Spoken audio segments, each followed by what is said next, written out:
Hi friends, welcome to our channel. ఈరోజు అరిసెలు ఎలా తయారు చేసుకోవాలో చూద్దాం. అరిసెలు తయారు చేసుకోవడానికి కావాల్సినవి: కేజీ బియ్యం, 750 గ్రాముల బెల్లం తీసుకొని రెడీ పెట్టుకోవాలి. ఇలా రెడీ చేసుకున్న బెల్లాన్ని వీడియోలో చూపిస్తున్న విధంగా తురిమి పెట్టుకోవాలి. ఇలా తురిమిన బెల్లంలో 1 టేబుల్ స్పూన్ ఆయిల్, కొద్దిగా వాటర్ తీసుకొని 4-5 గంటల పాటు నాననివ్వాలి. ఇప్పుడు బెల్లాన్ని పక్కన పెట్టుకొని ముందుగా తీసుకున్న కేజీ బియ్యాన్ని ఒక బౌల్లోకి తీసుకొని 2 సార్లు కడిగేసి ఒక 6 గంటల పాటు నానబెట్టుకోవాలి. 6 గంటల తర్వాత నానబెట్టిన బియ్యాన్ని ఇలా నీళ్లు లేకుండా సపరేట్ చేసుకోవాలి. వాటర్ అంతా వెళ్ళిపోయాక ఒక కాటన్ క్లాత్ పైన వీడియోలో చూపిస్తున్న విధంగా ఇలా ఆరబెట్టుకోవాలి.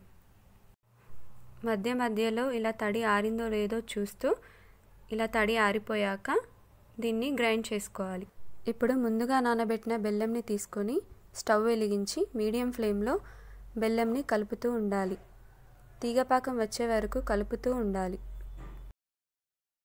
ఇప్పుడు ఒక గిన్నెలో వాటర్ తీసుకొని వీడియోలో చూపించిన విధంగా చెక్ చేసుకోవాలి. ఫస్ట్ టైం నా వీడియోని చూస్తున్నట్టయితే ప్లీజ్ సబ్స్క్రైబ్ చేసుకోండి. పక్కనే ఉన్న గంట సింబల్ని నొక్కండి.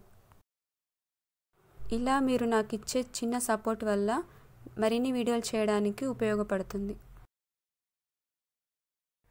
ఇప్పుడు బెల్లం తీగపాకం వచ్చేసింది.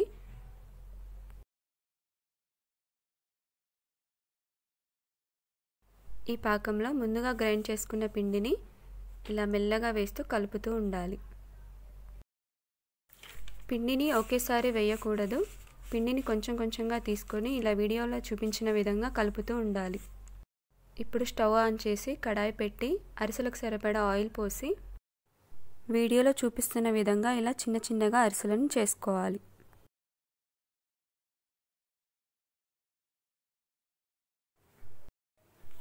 ఇలా వేసిన అరిసెలను మెల్లగా 2 వైపులా కాల్చుకొని వీటిని ఒక్కొక్కటిగా వేయాలి.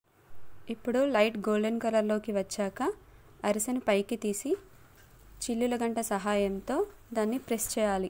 అప్పుడు అందులో ఉన్న నూనె మొత్తం కిందికి వెళ్ళిపోతుంది. మెల్లగా ప్రెస్ చేసుకోవాలి, లేకపోతే అరిసె విరిగిపోతుంది. వీడియోలో చూపిస్తున్నట్టు మిగిలిన అరిసెలు కూడా ఇలా తయారు చేసుకోండి. అంతే, మనకు కావాల్సిన అరిసెలు రెడీ అయిపోయాయి. మీరు కూడా మీ ఇంట్లో ట్రై చేసి ఎలా వచ్చాయో కామెంట్ బాక్స్లో కామెంట్ చేయండి. ఈ వీడియో మీకు నచ్చింది అనుకుంటున్నాను. నా వీడియో మీకు నచ్చినట్లయితే ప్లీజ్ లైక్ చేయండి, షేర్ చేయండి, సబ్స్క్రైబ్ చేయండి. Thank you.